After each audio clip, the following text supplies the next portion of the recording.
Bonjour à tous, dernier épisode de Demain nous appartient. Notre actualité du jour portera sur Demain nous appartient. Spoiler, la police traque un suspect en lien avec la mort de Laure. Quest ce qui attend les 7 dans les prochains épisodes? La police est sur la piste d'un nouveau suspect dans le cadre d'une enquête sur la mort d'une infirmière et ses liens avec la Jordanie. Pendant ce temps, Nor et Marianne mènent elles-mêmes l'enquête. L'enquête sur le meurtre d'Alban met à rude épreuve les relations entre Damien et Audrey, qui aurait souhaité davantage de soutien de la part de son mari. Elle était aux côtés de son fils. Raphaël se réjouit de la belle vie commune de Martin et Xavier, mais le soulagement est de courte durée, alors qu'elle doit simultanément composer avec l'arrivée de Myriam à 7. De son côté, Nathan peine à séduire son béguin et continue de connaître des bourdes. Sylvain organise un vide-grenier, un des buts pour attiser les désirs d'Adeline et Roxane. Information plus exclusive, les scénaristes de DNA ont décidé de se séparer d'ici quelques mois de la famille Curtis, Étienne, Patrick Guérino, Bénédicte, Honorine Magnier, et Dorian, Ryan Hubert. Il y aura des changements dans le casting de Tomorrow Belongs to Us. En effet, les téléspectateurs remarqueront prochainement un gros changement dans le générique de la série quotidienne sur TF1. Dans le magazine Téléstar à paraître lundi 4 mars, on apprend la disparition d'un personnage historique de la série. En effet, selon nos informations exclusives, un personnage historique s'apprête à disparaître à jamais du générique ADN. Un changement, à découvrir au printemps, est-on encore en train d'apprendre. Merci d'avoir regardé et à la prochaine vidéo. N'oubliez pas de vous abonner à notre chaîne. En attendant, dites-nous ce que vous en pensez dans la section commentaires ci-dessous.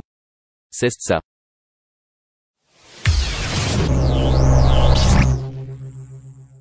Entre la star de la chanson Marc Lavoine et sa femme la romancière Line Papin, clap de fin. La jeune femme de 25 ans a en effet demandé le divorce 18 mois après leur union sacrée. Désormais, son ex-femme, la fameuse décoratrice Sarah Poniatowski revient sur le devant de la scène médiatique. L'ancienne compagne de l'artiste est troublée à des moments lorsqu'elle passe du temps avec sa famille. Si Line Papin a décidé de mettre fin à son relation amoureuse avec Marc Lavoine, ce serait pour leur incompatibilité sur leur désir d'enfant. Car Marc Lavoine, déjà père de 4 enfants, n'en veut plus. La romancière de 25 ans et le chanteur 59 ans se sont vus pour la première fois dans les studios de France Inter en 2016, lors d'une émission de radio. Très vite, les deux artistes ont accroché.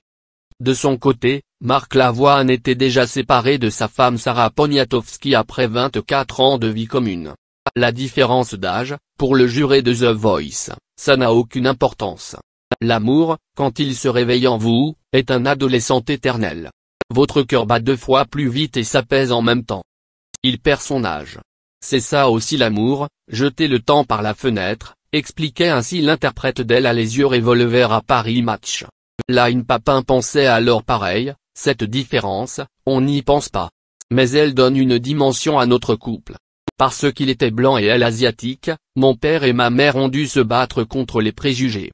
Nous aussi, nous avons quelque chose à défendre, comme dans toute grande histoire d'amour, expliquait-elle en effet. J'ai souvent l'impression d'être plus mature que Marc, plaisantait-elle ainsi.